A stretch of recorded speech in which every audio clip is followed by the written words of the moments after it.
बलराम, क्या होगा लल्ला? सब ठीक तो है ना? छोटी माँ, वो क्या होगा लल्ला, बता। छोटी माँ, आपने कहा था ना कि ये यदि मिट्टी खाए तो मैं आपको बताऊं।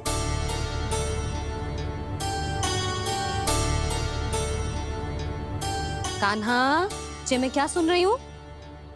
तूने मिट्टी खाई?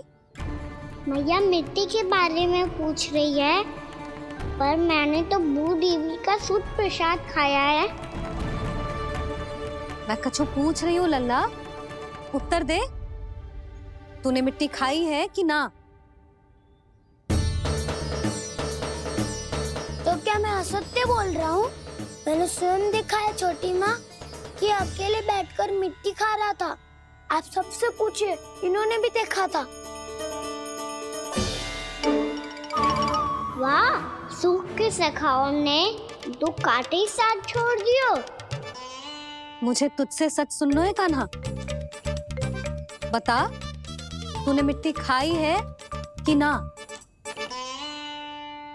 झूठ बोल रहा है, सच्ची सच्ची बता, खाई है? ना भैया, मैंने मिट्टी ना खाई।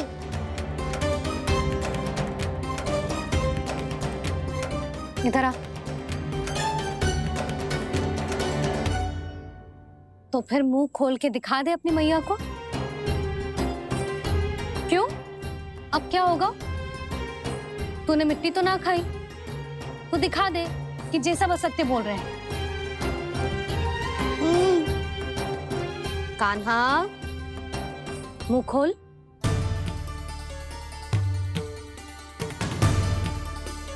मुंह खोल लल्ला, मुंह खोल के दिखा। दिखा मैया को। आ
कान्हा,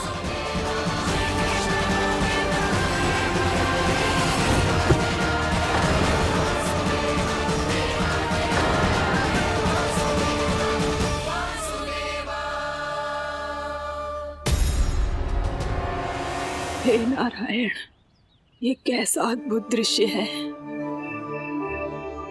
कान्हा के मुंह में संपूर्ण ब्रह्मांड, पर इसका अर्थ क्या है? नारायण की इच्छा क्या है? क्यों दिखाया उन्होंने मुझे ये सब? क्या बताना चाहते हैं मुझे वो ये सब? कुछ ना कुछ कारण तो अवश्य है। लगता है मुझे मेरे इन प्रश्नों का उत्तर मेरे कान्हा के पास जाके ही मिलेगा।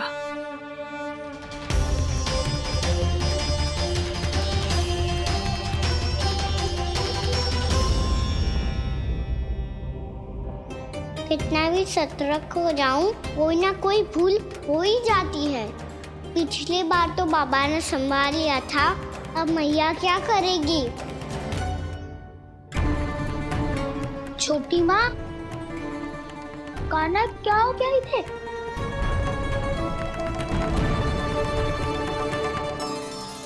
मैया,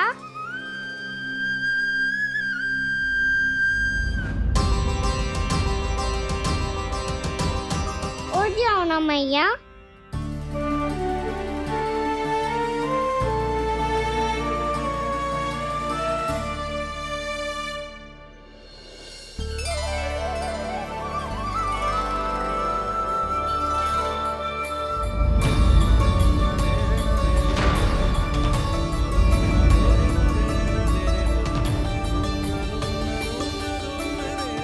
मैया,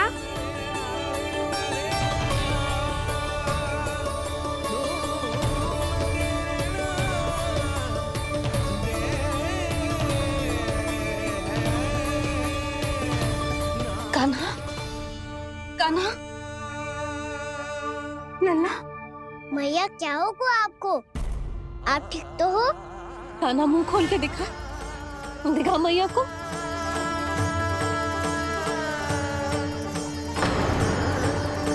इसमें तो बस मिट्टी है, तो जो मैंने देखा वो क्या था?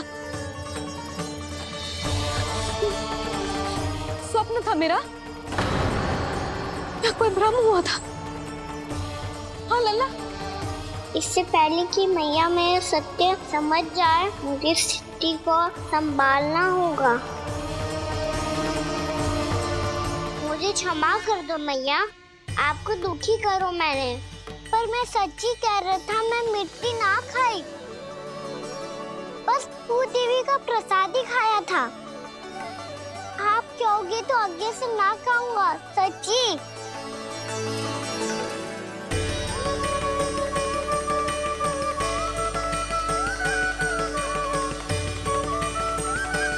बस बस लल्ला, बस। इसमें विशेष शक्ति ना हो सकती। ये तो इतना भोला है कि मिट्टी को भूदेवी का प्रसाद समझ के खागा। मुझे क्षमा कर दो मैया। ये दूसरी बार हुआ है मेरे साथ। क्या मैं बावली हो गई हूँ? ना ना, मैं तो पूरी तरह ठीक हूँ। फिर क्या कारण हो सकता है इसका? अरे प्रसाद का समय हो गया है और मैंने अभी तक कुछ बनाओ भी ना है। आज फिर से गुड़ ही चढ़ाना पड़ेगा। मैं आए दिन भोग में गुड़ चढ़ा रही हूँ, अवश्य इसीलिए मिट्टी को गुड़ का प्रसाद समझकर खा गो मेरा कान्हा।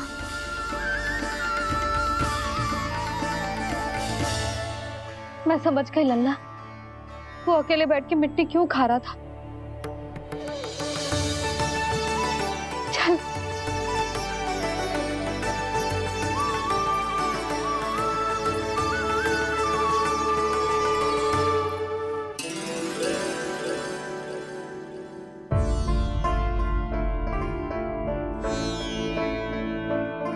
मुझे क्षमा कर दो प्रभु। अपनी ममता में लल्ला की आवश्यकता को सबसे अधिक महत्व दे रही थी मैं। इसी कारण से आपकी भक्ति में भूल चूक हो गई। पर आप तो साक्षी हो, मेरे मन के भीतर आपकी श्रद्धा और भक्ति में कछु कमी ना है। पर हाँ, कर्म कांड और विधि विधान में ऊंच नीच है तो अनुचित ही। पर आज जो मैंने देखो है ना, उसने मुझे मेरी भूल का आभास करा दिया है नारायण। मैया, चुपचाप हाथ जोड़ करके पूजा कर। सर क्या देख रहे हैं? ला, ताकि नारायण तुझे सद्बुद्धि दे। इस सृष्टि में जो भी होता है ना लल्ला, सब इन्हीं की इच्छा से होता है। और हम बार बार अपनी अज्ञानता के कारण इनके विधान पर प्रश्न उठाने लगते हैं। हम ये भी ना सोचते कि प्रभु की लीला पर संदेह करने का अधिकार ना है हमें। समस्या चाहे कितनी भी बड़ी क्यों ना हो, सही समय पर नारायण सही मार्ग दिखा ही देते हैं, जैसे आज उन्होंने मुझे दिखाओ है। आज आपने मेरी आंखें खोल दी नारायण। पति, संतान, परिवार सब महत्वपूर्ण होते हैं, पर आपकी भक्ति भी उतनी महत्वपूर्ण होती है।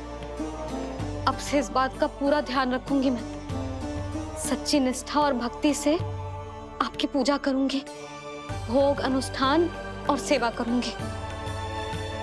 वैसे नारायण, सच्ची बात तो ये है कि सब इसी के कारण हो रहा है।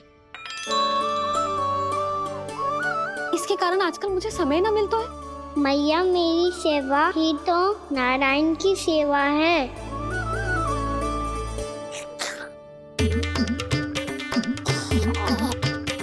मुस्कुरा क्यों रहे रे? हाथ जोड़ प्रार्थना कर कि नारायण तुझे भी सही समय पर सही मार्ग दिखाएं, ताकि तुझे मिट्टी वाली भूल दोबारा ना दोहराए। हाथ जोड़। आपको मुझे भी सही मार्ग दिखाना होगा प्रभु। एक और मेरी प्रजा है तो दूसरी ओर मेरा लल्ला। मैं किसका हित साधूं? किसी एक का त्याग कैसे कर दूं मैं?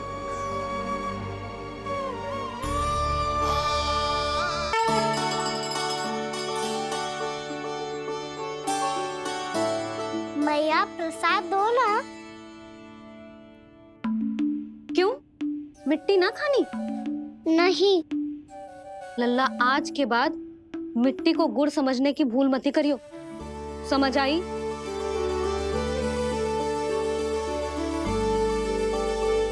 जा अब विश्राम कर।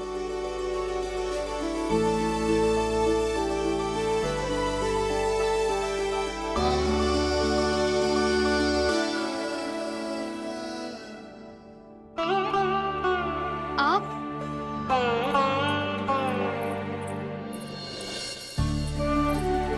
लो जी, मुझे ना आपसे बहुत महत्वपूर्ण बात करनी है। मेरे साथ आओ, चलो। बहुत आवश्यक बात करनी है। बैठो, बैठो जी। सुनो जी, आप विश्वास ना करोगे आज मेरे साथ क्या हुआ है। पर पहले ये बताओ, आप मेरा उपहास ना उड़ाओगे ना, पिछली बार के जैसे?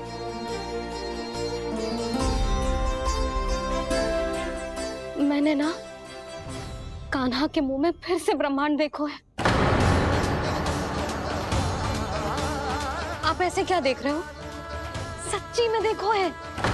और इतना ही ना, मैंने तो ये भी देखो कि श्री नारायण गोकुल में हर स्थान पे है।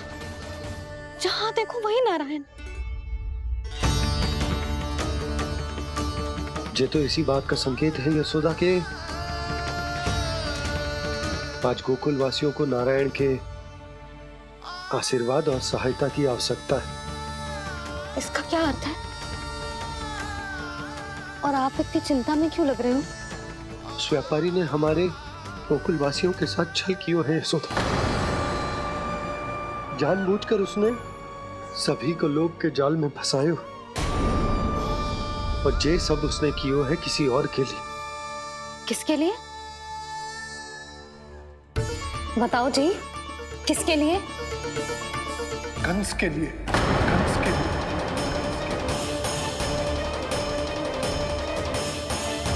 उसे कंस नहीं भेजा था यहाँ।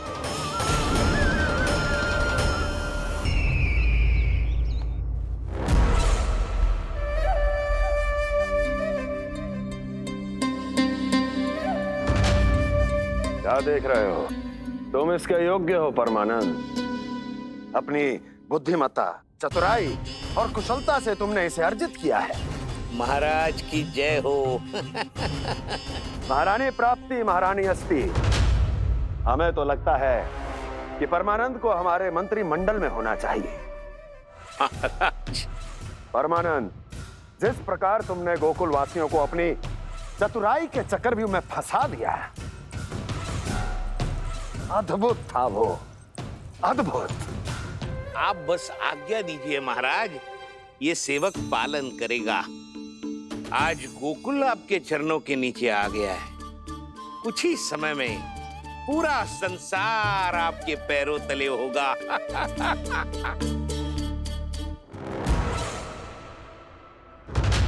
आपको सच में लगता है महाराज कि गोकुलवासी अपने वचन का पालन करेंगे और जीवन भर अपना दूध, दही, घी और माखन हमें निःशुल्क देते रहेंगे?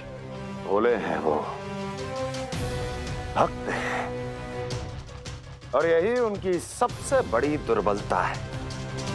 और यही दुर्बलता उन्हें विवश कर देगी।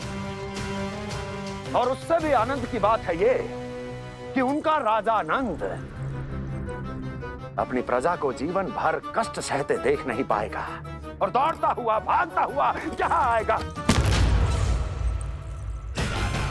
मेरे चरणों में, अपने उस पुत्र के साथ। पर वो तो महाराजा है ना, उसे कुछ कमी है क्या? फिर हमारे भोले भाले गोकुल वासियों को क्यों फंसा रहे हैं जी? ना ना, बात कछु और है। सच्ची सच्ची बताओ, क्या चाहता है वो? कहीं बाबा ये ना बता दे कि कंस मामा ने यह सारा छल मुझे मथुरा बुलाने के लिए रचा है। मैया की ममता भय में बदल जाएगी। ऊपर से देखो तो बस दूध, दही, माखन का छोटा सा छल है, पर इसके पीछे कोई बहुत बड़ा षड्यंत्र छुपा है इसका। आप जानते हो ना क्या है? मुझे ना बताओगे? बताओ बताओ जी। यशोदा, वो चाह तो है कि मैं दरबार में जाऊं और साथ ले जाऊं। साथ ले जाओ? बाबा क्या कर रहे हो, संभालो। किसे साथ ले जाऊं? गांव वालों की दया की पुकार को, उनकी सहायता की गुहार को। उसने कहलवाई है कि मैं हाथ जोड़कर उसके सामने विनती करूं, तभी वो गांव वालों को निःशुल्क उत्पाद देने की व्यवस्था से मुक्त करेगा। अब मुझे समझ ना आ रहा कि मैं क्या करूं। जब हमें कछु समझ में ना आए ना, तो सारी चिंता श्री नारायण पर छोड़ देनी चाहिए जी। तुम सत्य कह रही हो यशोदा, सारी चिंता नारायण पर ही छोड़ देनी चाहिए। अब वही मार्ग दिखाएंगे। जिस सारी गोपियों पर तो बड़ा संकट आ गया जी। अब तो इनका मन भी करेगा तो हिचक के बारे मेरे पास ना आएंगी।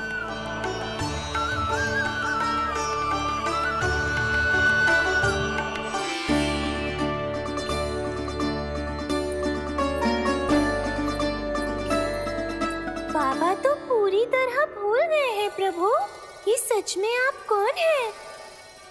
हाँ मुरली, इस समय मैं उनके लिए केवल उनका लल्ला हूँ। पर आपके पास उन्हें इस चिंता से मुक्त करने का उपाय है प्रभु, है ना?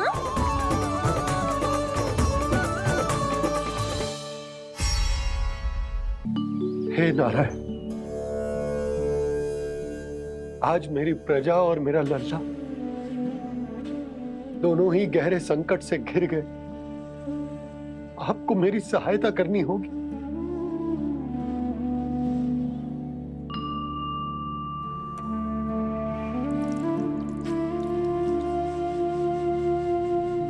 प्रभु, पिता होने का कर्तव्य मुझे एक दिशा में धकेल रहा है तो राजा होने का उत्तरदायित्व वो मुझे दूसरी दिशा में खींच रहा। इस भीषण संकट में मैं क्या करूं? मैं इस संकट में अपनी प्रजा का साथ भी ना छोड़ सकता हूं और ना ही अपने लल्ला को उस नरभक्षी सिंह की मान में भेज सकता हूं। आप ही को इस समस्या का समाधान निकालना होगा। ये शालिग्राम मुझे मेरे मैया बाबा ने दिया था और उन्होंने कही थी कि जब भी कोई संकट आएगा ना प्रभु, तो तो इसके रूप में आप मेरा हाथ पकड़ लोगे और मुझे बताओगे कि क्या करना है, कैसे करना है। आज मुझे आपके मार्गदर्शन की आवश्यकता है प्रभु। मुझे मार्ग दिखाइए। बाबा और राजा होने की इस दुविधा में मैं बटा जा रहा हूं। मेरे इस धर्म की नौका जो झंझावात में फंस गई है, उसे पार लगाइए नारायण, रक्षा कीजिए नारायण।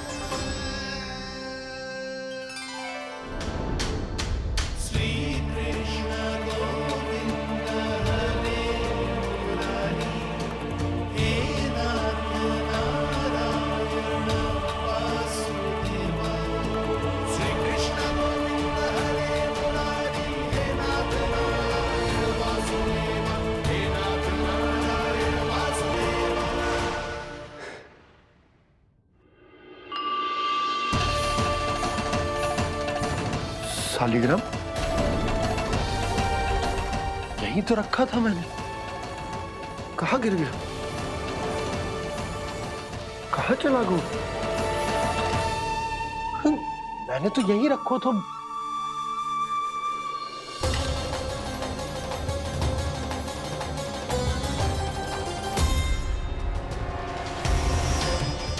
कान्हा, तू यहाँ क्या कर रहा है? शालिग्राम देखो तूने?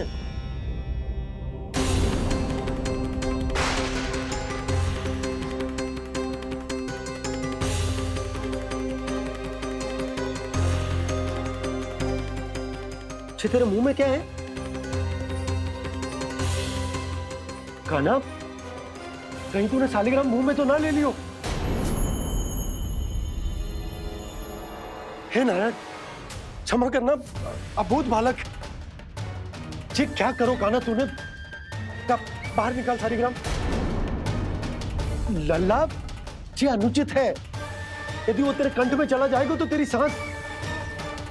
लल्ला ला बाहर निकाल। अच्छो बालक है ना तू? हाँ ला। अरे तेरी मैया को पता चलेगा ना तो वो कहेगी कि ना तो प्रजा का ध्यान रख सकते हो ना ही अपने लल्ला का। लोभ के फंदे में चारों ओर से जकड़ गए थे हम। भविष्य के स्वप्न देखते देखते अपने जीवन का सबसे बड़ा भूल किया है हमने। यशोदा और नंद भैया ने आप सबको समझाने का कितना प्रयास किया था, और यहाँ तक कि छोटे कान्हा ने भी हमें कितना समझाया, लेकिन हमने उस दुष्ट व्यापारी को अपना सारा वचन दे दिया। मुझे तो सबसे पहले अपने घर में बिठा कर ही समझाया था उन दोनों ने। कही थी कि कोई किसी भी वस्तु का दुगना मूल्य क्यों देगा, पर मैंने उनकी एक भी ना सुनी। आप ही बताओ रोहिणी जी, अब किस मुंह से क्षमा मांगूंगी मैं जशोदा जी से? क्षमा मांगने की कोई आवश्यकता ना।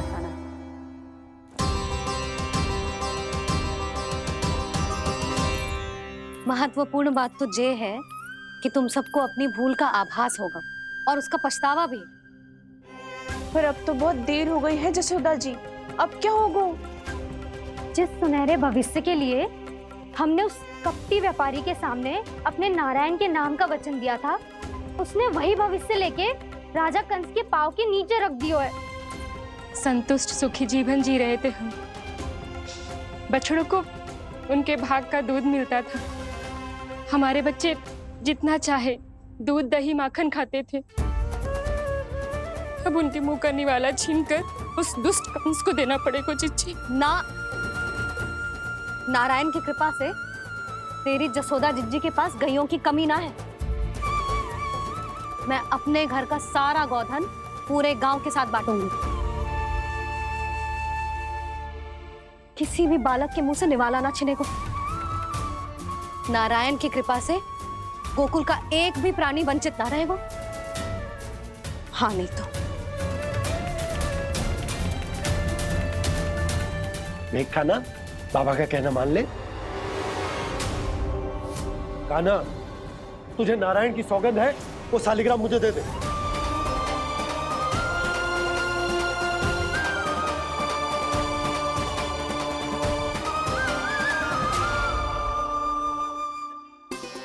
ये क्या करो लल्ला तूने?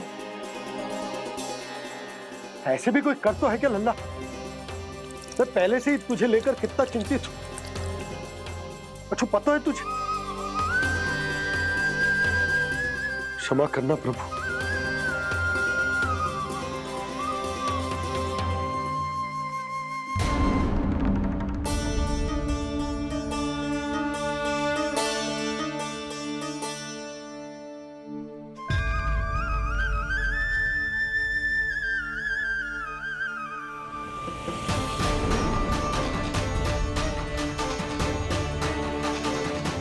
ये क्या कर रहे हो लल्ला? नारायण की मूर्ति कहाँ गई?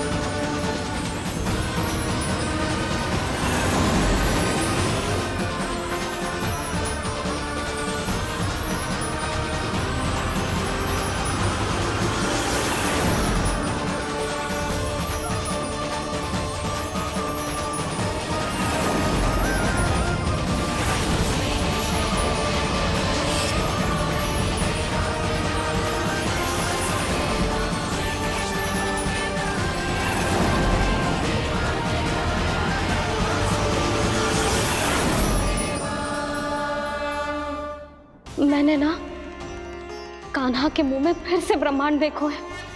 मैंने तो ये भी देखो कि श्री नारायण गोकुल में हर स्थान पे है, जहां देखो वही नारायण। जिनके मुख में त्रिभुवन है, जो सारी सृष्टि का संचालन करते, मैं उन्हीं की चिंता कर रहा था।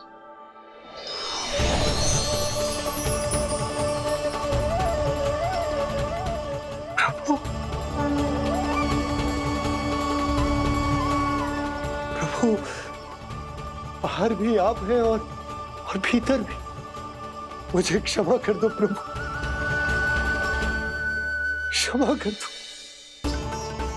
इस सांसारिक माया में आकर मैं भूल गया था, जिनके पास सारी समस्याओं का समाधान है, जो किसी भी संकट को क्षण भर में समाप्त कर सकते, वो तो मेरे सामने ही।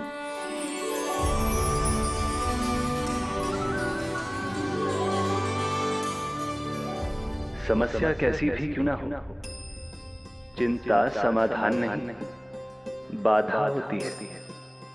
इसलिए चिंता मत कीजिए बाबा। मैं तो सदैव ही कहता हूं, मनुष्य को कठिन से कठिन परिस्थिति में भी चिंता से दूर ही रहना चाहिए। यदि व्यक्ति अपना सारा ध्यान अपने कर्मों को पूरा करने पर लगाए, तो वो बड़े से बड़े संकट का सामना भी सहज ही कर सकता है। और वैसे भी मेरी पूजा वही करते हैं जिन्हें मेरे अस्तित्व पर विश्वास है।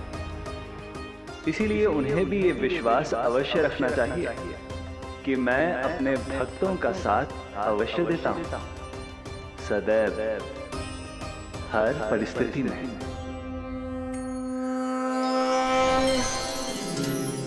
मैं आपके साथ ही हूँ बाबा।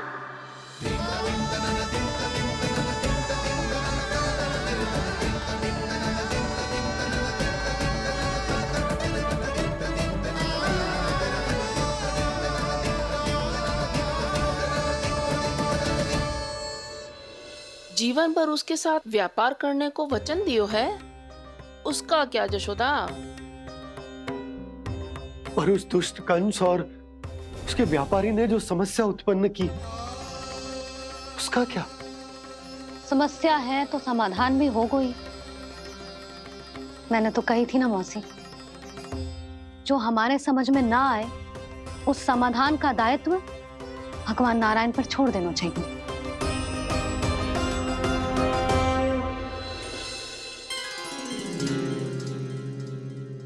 ये देखो,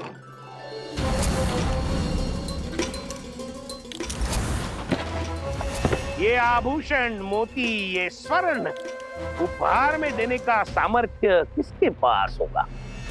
कंस महाराज, तुम देख लेना, मैं इस घर को महल बना दूंगा, सब झटक लूंगा। कान्हा, तुम तो अंतर्यामी हो, सब जानते हो। बताओ ना, कैसे मैं गोकुलवासियों की सहायता करूं? कोई उपाय सुझाओ। तुम्हारी ये रहस्यमयी मुस्कान बता रही है कि तुम्हारी लीला पहले से ही आरंभ हो चुकी है ना? अपने कर्मों का फल सभी को भोगना ही पड़ता है बाबा, चाहे वो अच्छा हो चाहे वो बुरा। तुम सभी चिंता मत ही करो। जो अन्य व्यक्तियों के साथ बुरा करते है ना, उसके साथ देर सवेर बुरा ही होता है। और जिस हाथ से उस षड्यंत्रकारी ने तुम सबका दूध दही माखन लियो है ना, जल जाएंगे वो हाथ, जल जाएंगे वो। दोनों पिता पुत्र का इसी से स्वागत करूंगा।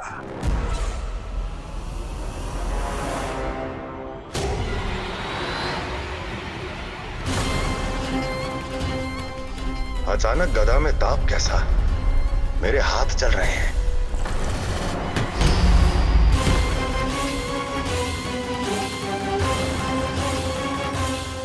और वो व्यापारी जो तुम सबके शांत जीवन में भूचाल बन के आओ है, स्वयं शांति से थोड़े ना बैठ पाएगा। अरे उसके जीवन में उस षड्यंत्र से बहुत अधिक भयंकर भूचाल आएगा।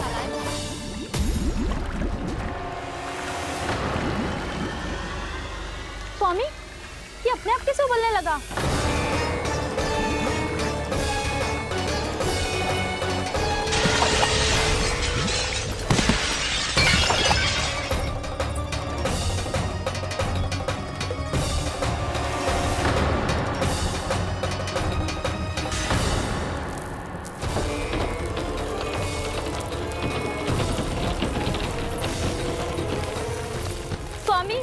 आप इस घर को महल बनाने का स्वप्न देख रहे थे, लेकिन ये खंडर बन गया।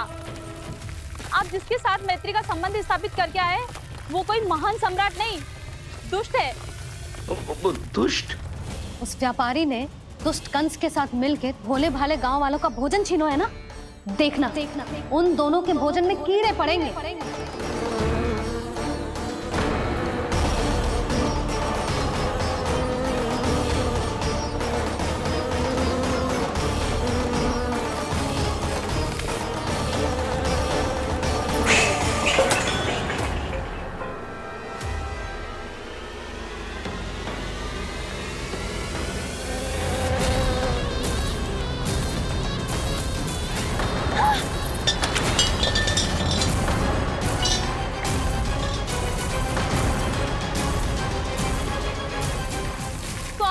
घर गया, जीविका का साधन गया, अब क्या जाएगा हमारा जीवन?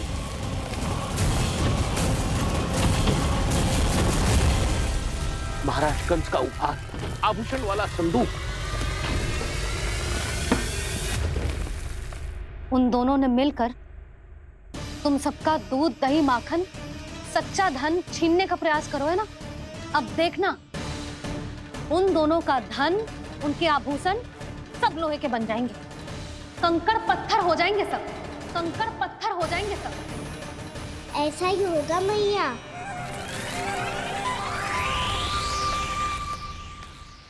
मेरे ग्राहक? लेकिन स्वामी, ये इतने क्रोध में क्यों दिखाई दे रहे हैं?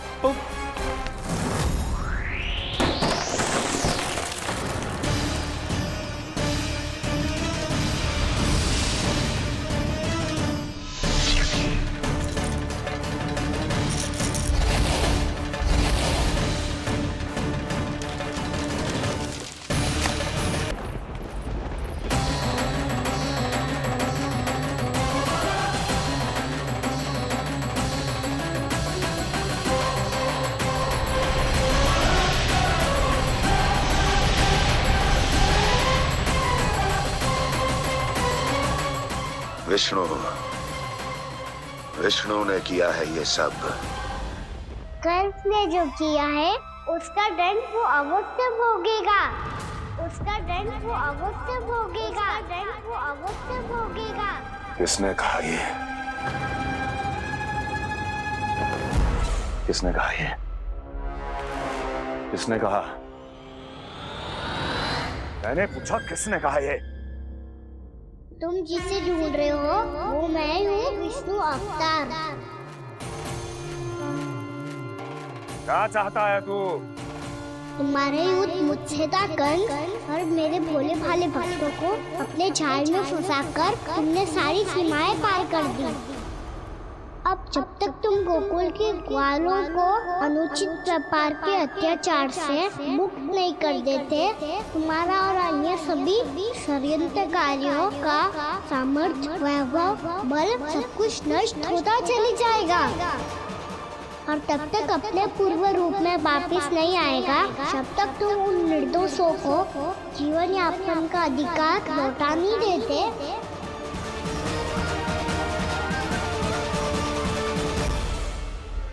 महाराज, दूध, दही, माखन सब कुछ पूरी तरह से सड़ गया है। महाराज, सारा अनाज, फल और सब्जियां सब नष्ट हो चुकी हैं महाराज। महाराज, महल का सारा पेयजल दूषित हो चुका है। छल है ये। ओ विष्णु अवतार हमें अपने माया जाल में फंसा रहा है। ऐसी सड़ी हुई मिठाइयां मैंने आज तक नहीं खाई हैं। खोए की नहीं, पत्थर की बनी है ये, उससे भी कड़ी है तुम्हारी ये मिठाइयां। आज के बाद कभी मिठाई नहीं लेंगे।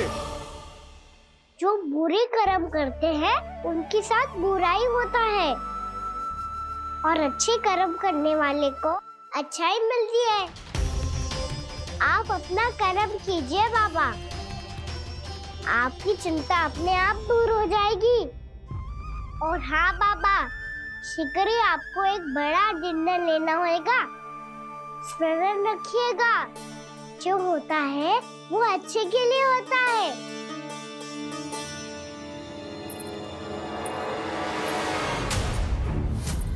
बाबा, मैया आ रही है, क्या करूं?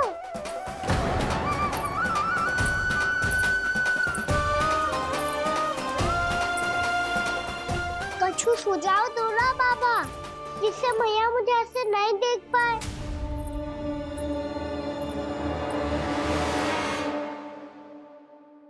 सुनो जी, आपने पुकार लगाई थी क्या?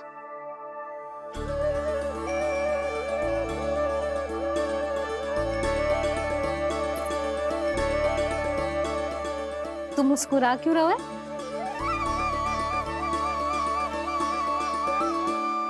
और आप भी बदले बदले से दिख रहे हो। पूजा करके तनिक शांति मिली ना?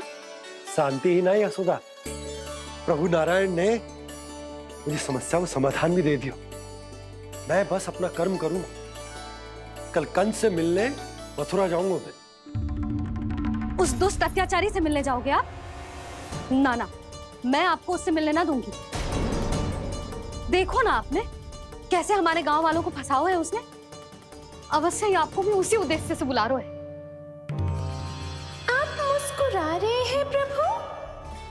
कुछ देर पहले ही तो मैया सभी को मुझ पर अर्थात श्री नारायण पर विश्वास करने की सीख देकर आई है। अब देखो स्वयं चिंता करी है ये।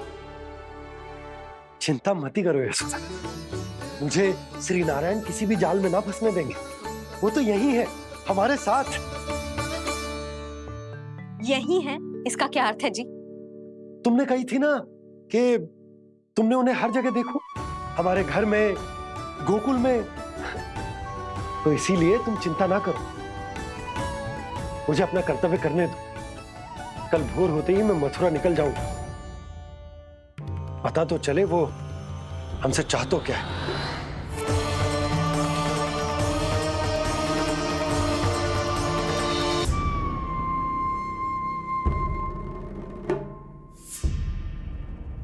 हम ऐसे भूखे प्यासे कब तक रह पाएंगे? कंठ सूख रहा है, जठराग्नि मेरे उदर को जला रही है। अन्न और जल के बिना यदि एक भी दिन और रहना पड़ गया तो मेरे तो प्राण ही निकल जाएंगे।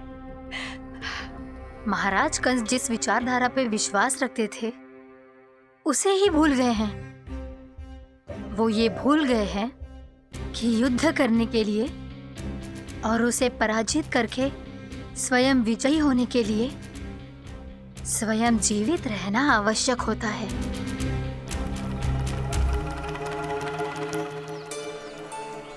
प्रभु ने जो दृश्य मुझे दिखाए, किस बात का संकेत थे वो?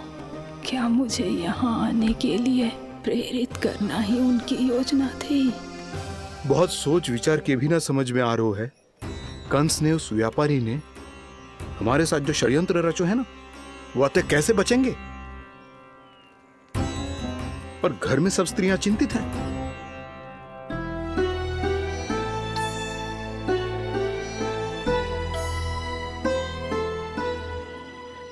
सुनो भाई सब लोग, नंदराज ने निर्णय लियो है कि वो इस बार कंस से मिलने अकेले ही जाने वाले हैं।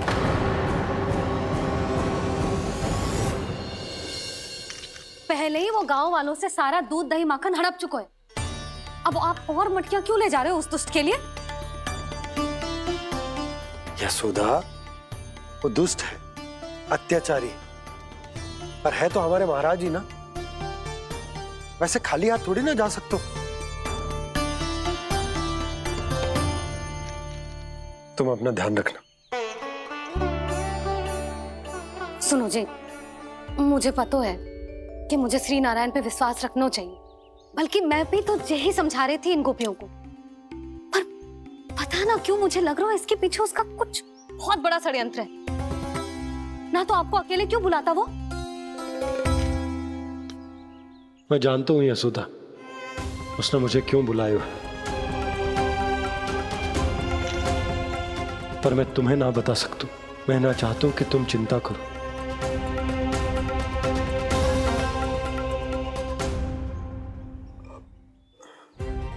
राजा होने के नाते यदि मेरे कुछ करने से मेरी प्रजा का हित होता है तो मुझे वो करना पड़ेगा यशोदा, फिर चाहे वो मुझे कितना ही अप्रिय क्यों ना लगे। हे नारायण, मेरी दुविधा दूर करो। कुछ ऐसा करो कि इन्हें जाना ही ना पड़े उस दुष्ट के सामने।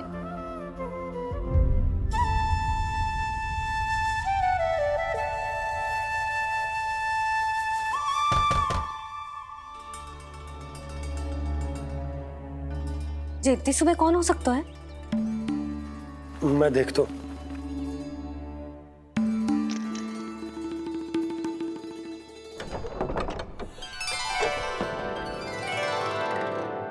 पूर्णामासी, आप? यशोदा,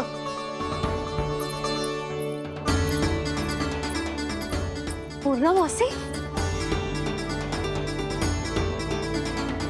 इतने दिनों बाद? क्या होगा मौसी? सब कुछ कुशल तो है? मैं तो बस इतना जानती हूँ नंदराज, ये लोग आपसे मिलना चाहते थे। कौन?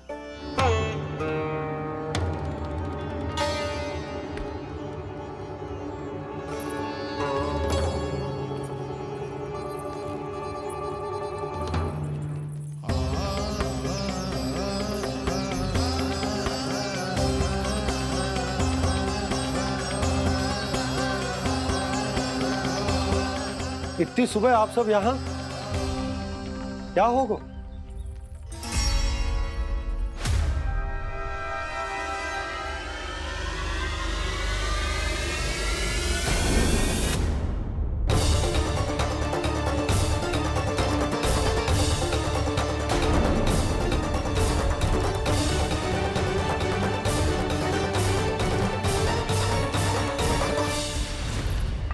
हमारे भोले भाले गोकुल वासियों को फंसाने के बाद यहाँ आने का साहस कैसे करो तूने? यशोदा, पूछो जी, पूछो इससे, ये क्या करो यहाँ?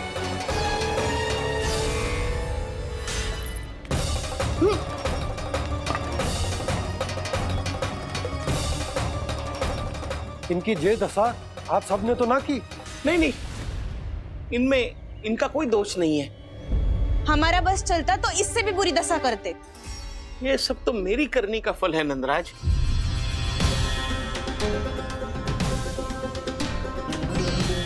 इसे इसके किए का दंड मिल गया है।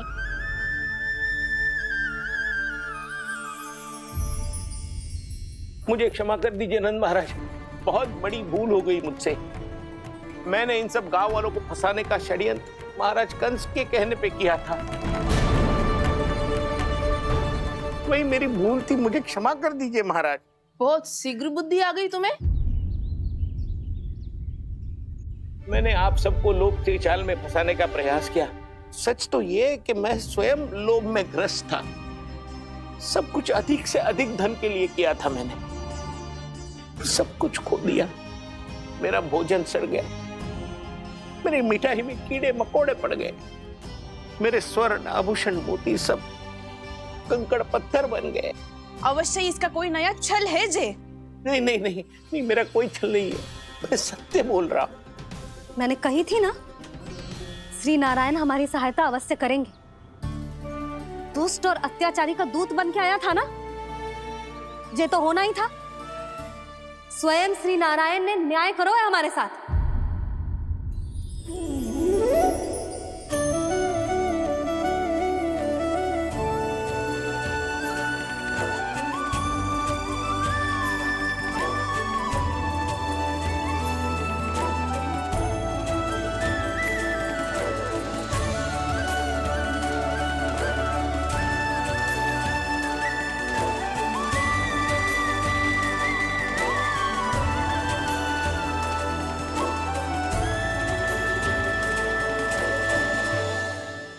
आप बिल्कुल सही कह रही है।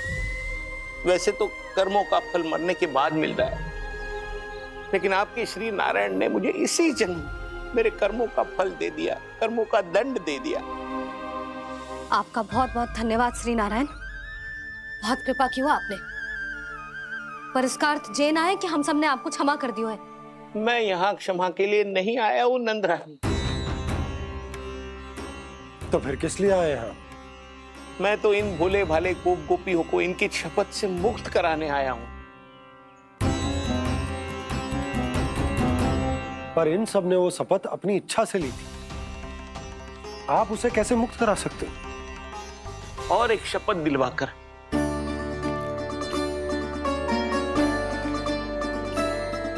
आप लोगों ने भगवान श्री नारायण को साक्षी मानकर यह शपथ ली थी कि आपका सारा दही, दूध, घी, माखन आप केवल मुझे और मुझे ही देंगे।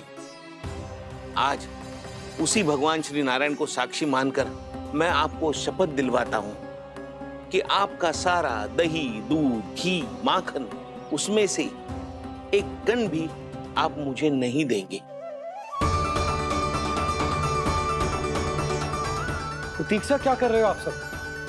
शपथ लो। हाँ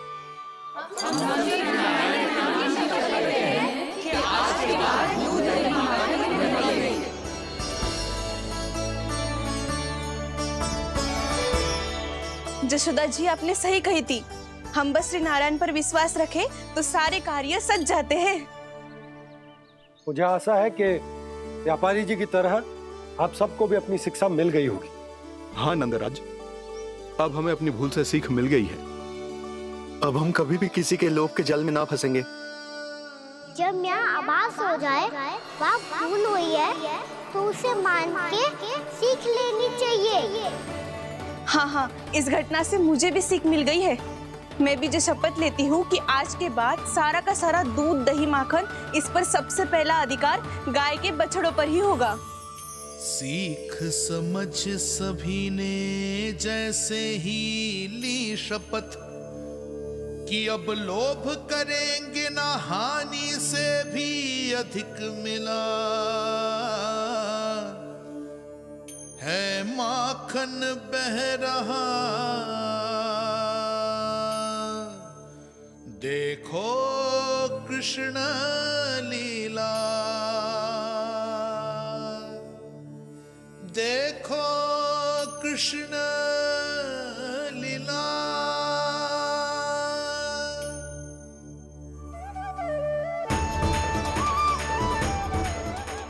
हाँ, और हम दोनों भी श्री नारायण की शपथ लेते हैं, दूध, दही, माखन बेचने के लिए हम बाद में बचाएंगे और पहले अपने बालकों को पेट भर के खिलाएंगे।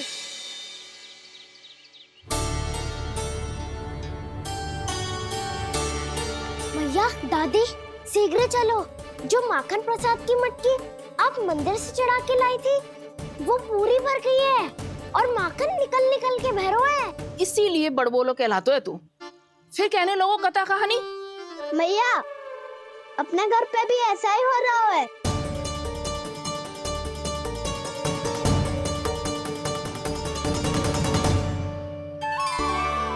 यशोदा, वो देख तुम्हारी माखन की मटकियां।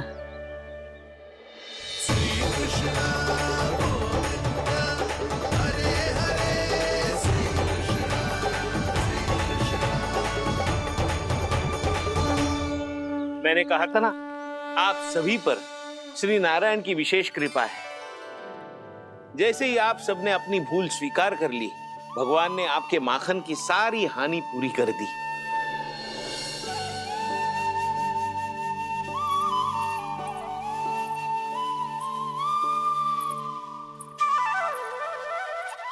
यशोमती मैया के नंद लाला, यशोमती मैया के नंद लाला, यशोमती मैया के नंद लाला, यशोमती मैया के नंद लाला। मैया चलो ना।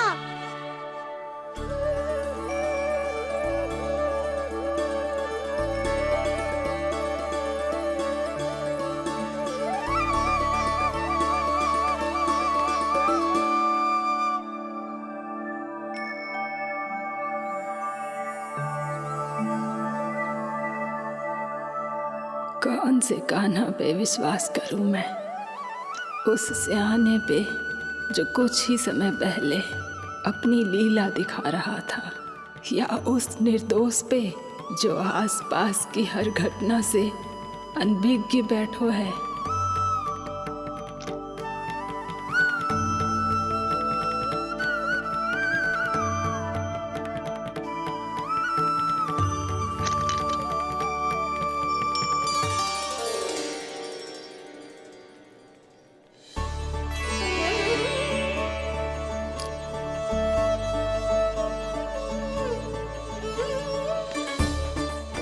तो क्या इसका अर्थ ये है कि जब हम अच्छा कर्म करते हैं तो हमें पुण्य लाभ होता है, और जब हम बुरा कर्म करते हैं तो हमारी हानि होती है, हम पराजित हो जाते हैं?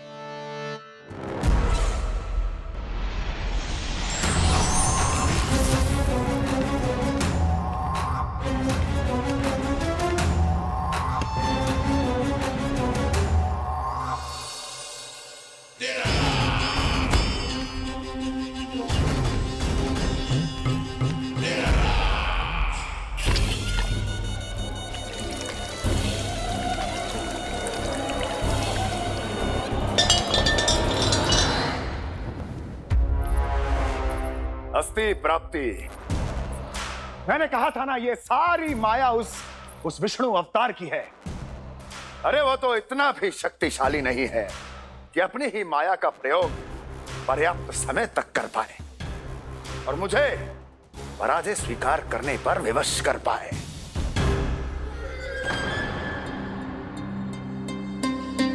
किंतु तुम्हारे मुख की भावभंगिमा तो कुछ और ही कथा कह रही है। क्यों? सत्य कहा ना मैंने। महाराज, सब कुछ पहले जैसा इसलिए हो गया क्योंकि क्या? ये उस विष्णु की माया थी, और क्या? हमने व्यापारी परमानंद को गोकुल भेजा था।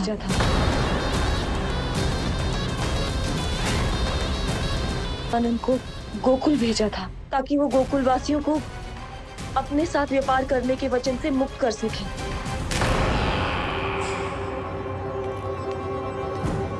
मेरी आज्ञा लिए बिना, मुझे बिना बताए मेरे लिए हुए निर्णय को पलटने का साहस भी कैसे कर लिया तुमने? हमने आपकी ही विचारधारा का अनुसरण किया है महाराज। आप ही कहते हैं ना, जब जीवन पर संकट हो तो अभिमान अर्थहीन होता है। और जब प्राणों पर बनाए तो सम्मान, स्वाभिमान सब निरर्थक होता है। भूख और प्यास से आप तो दुर्बल हो ही जाते महाराज, पर आपकी सेना और सेवक अपने प्राण बचाने के लिए आपसे दूर हो जाते। आपके और उस विष्णु अवतार के बीच 4 वर्षों से चलते आ रहे इस संघर्ष में ये एक छोटी सी झड़प है महाराज, और यदि हम ये झड़प हार जाते तो शेष युद्ध करने के योग्य भी नहीं बच पाते। जब आप पूरी तरह से अकेले, शारीरिक रूप से दुर्बल और असहाय होते, और तब वो विष्णु अवतार, वो बालक आप पे प्रहार करता, तब आप क्या करते महाराज?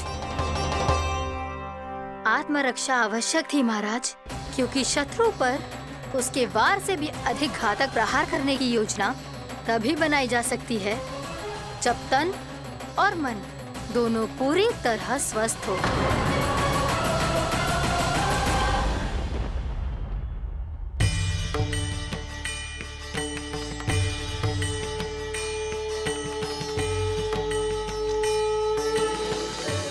सच्ची बताओ, ये सब आप ही ने क्यों है ना? आप बहुत दूर से आई हो ना, भूख लगी होगी। मैं माखन लाऊं? आज पूरे गोकुल में माखन बह रहा है। इसके पीछे आप ही की लीला है ना? मैं अभी माखन लाता हूँ।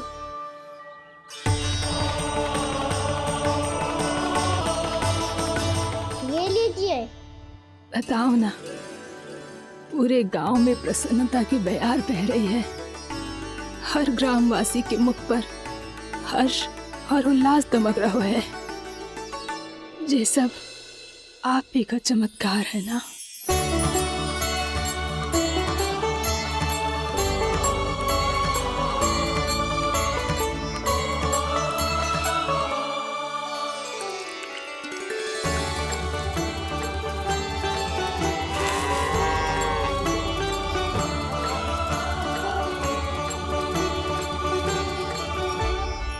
बताओ प्रभु, ये महिमा आप ही की है ना नारायण? ठहरो, मैं आपके हाथों से खिलाऊंगा आपको।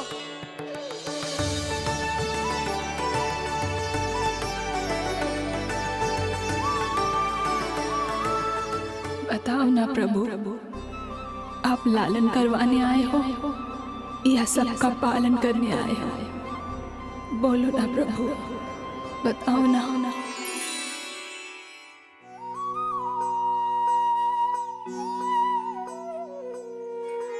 आए हो लालन करवाने या पालन करने आए हो, या जगपाला बन नंद लाला मन को हरने आए हो।